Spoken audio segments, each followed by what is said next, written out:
The pandemic has brought on a lot of anxiety, especially to people in our age group. May is Mental Health Awareness Month. Adrienne Mitchel looked into the crisis. Helplessness, depression, and thoughts of suicide all have increased in the past decade. We're in a crisis that's seemingly invisible, a crisis of mental health. Depression doesn't and anxiety don't discriminate. It'll get anyone. Like, you could be on top of the world and it could still get you.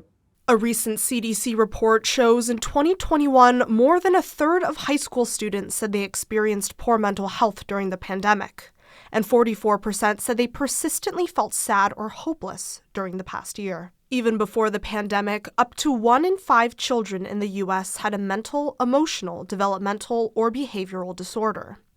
And now that we're coming out of the pandemic, things aren't necessarily easier. As we had to learn how to transition out of what was normal, like transitioning out of what has been normal for the last couple of years is still a challenge.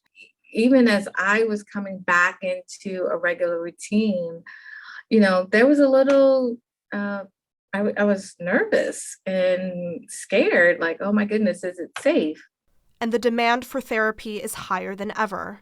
A report by University of San Francisco researchers found that if current trends continued, by 2028, there will be 11% fewer psychologists than needed to meet California's healthcare needs. Here at Chapman University's counseling services, high demand for therapy has resulted in group therapy sessions and long wait times for first appointments.